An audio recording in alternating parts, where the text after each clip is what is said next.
Hello everybody, I'm sorry I got dragged away. In France, the Assange group have put together a group of David McBride supporters. So I had to speak to them and fill them in on what's going to happen tomorrow. And they're hoping to get a live stream from us somehow tomorrow morning.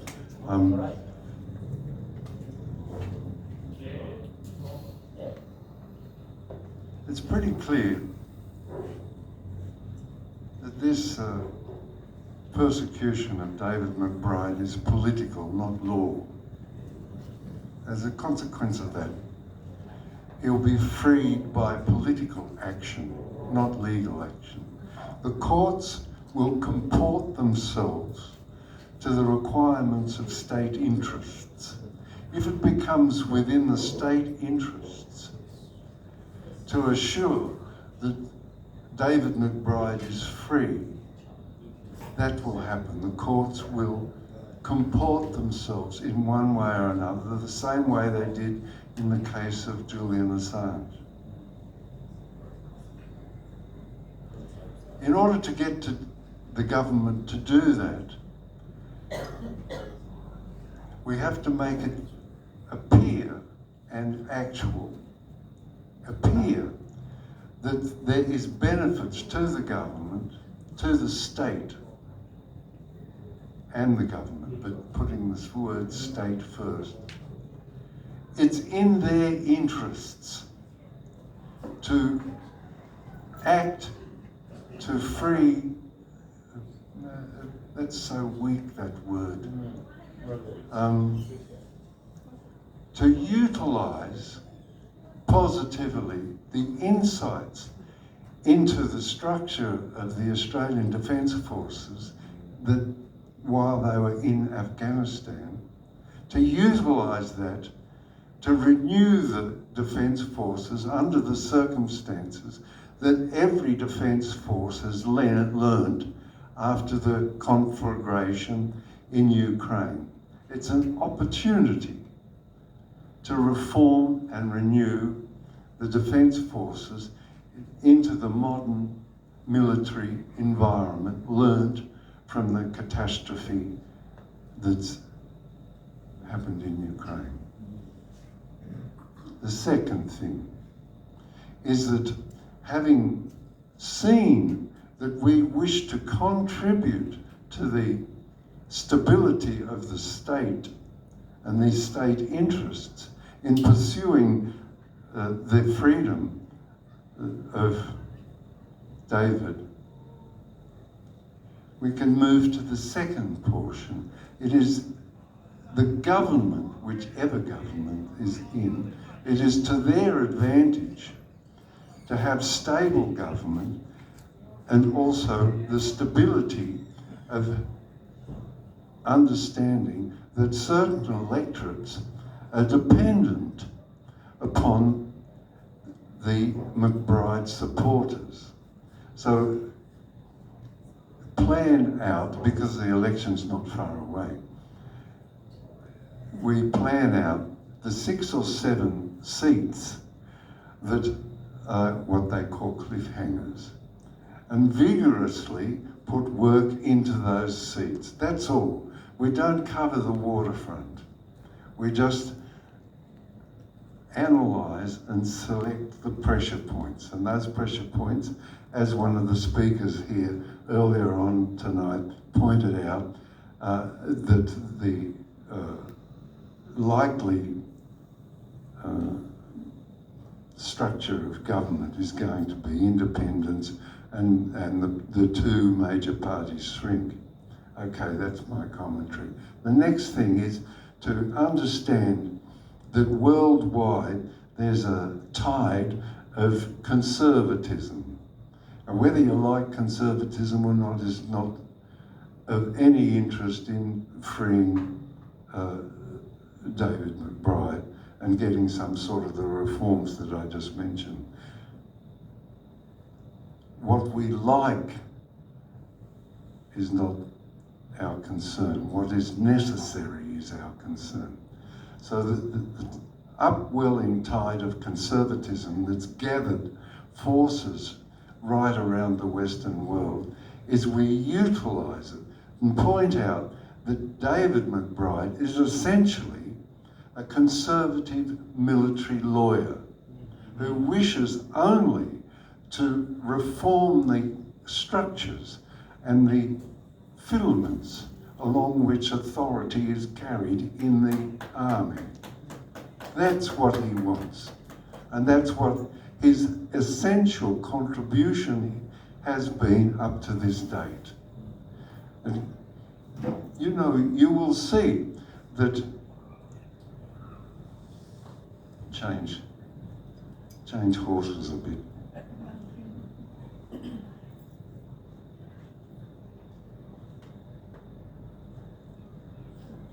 Governor General Hurley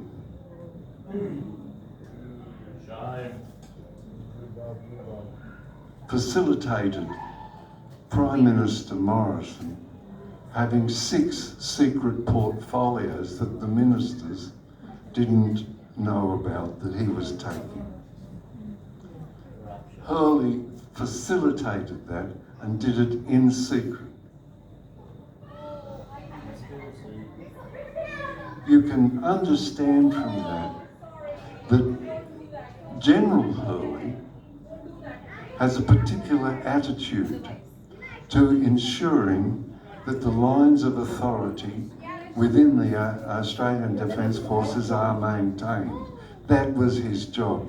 He did it in a way that we consider corrupt, or if you find that word overstrong, he did it in a way that we, in our judgment, consider inadequate to the stature of a general and the stature and prestige of the Defence Forces. That's how we would have to say it. We can't go around saying that this person is corrupt.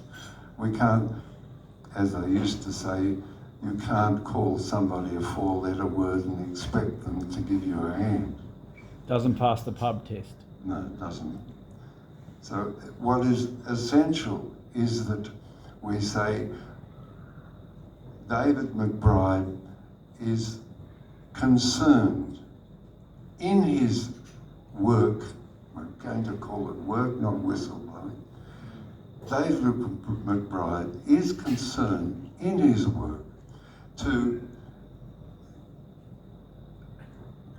remove the smear of Afghanistan from the Defence Forces and renew the prestige and firm up the lines of authority that are necessary in Defence Forces.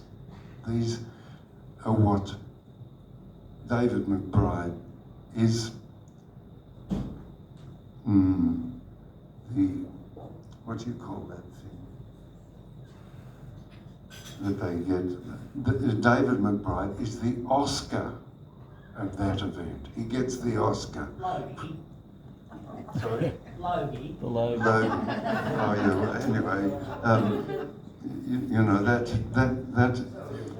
is his stature that we carry. We don't call him whistleblower. I've got to make all these things really clear. He contributes to the reform and the prestige and the lines of authority. That's what the essence of a military force is, its lines of authority. You can't say, sorry, I don't want to go over there and risk my life. You just can't do that if you're in the army. It's not possible. Presenting David as disruptive is, in my view, wrong. Presenting David as constructive is essential to his freedom and to his future. For no major of the army who has spent his entire life in one army or another wants to face a future where he has seen by his comrades as a disruptive force, a constructive force, reinforcing the lines of authority that are essential to hold a defence force together, is what I would say.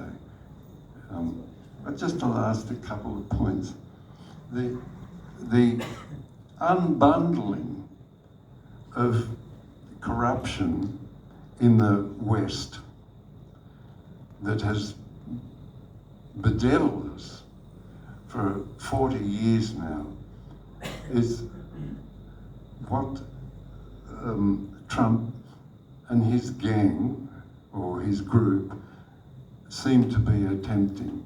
They're disposing of the empire, rehabilitating the republic because they lost. They were defeated strategically in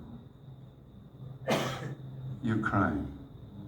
So that, you can't forget that. They lost. And the only reason why they are abandoning their empire is because they lost. They have to. They can't continue. So they review their circumstances, their TOEs, what they've got, and they conclude that we must get rid of this empire and rehabilitate the republic. Just a few examples of that. Well, Korea, Vietnam. Look, I mean, look, the empire, I'm sick of. They've just destroyed another country. They've just wrecked up Ukraine. The list is endless. It starts in South Korea and ends up in Ukraine. These are important things. But I just wanted to point out one thing, that it only happens because they have been defeated and understand that the distribution of largesse that they have used to maintain their empire, they can no longer afford. They haven't got the money anymore to give out. In Ireland, I have lots of friends in Ireland, relatives and so on. There are 35,000 NGOs. One NGO for every 400 souls.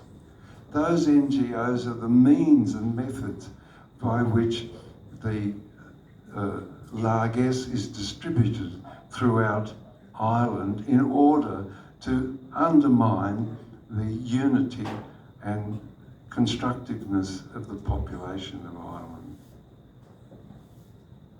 Anyway, I've gone on enough. I didn't even mean to speak. So thank you very much for listening.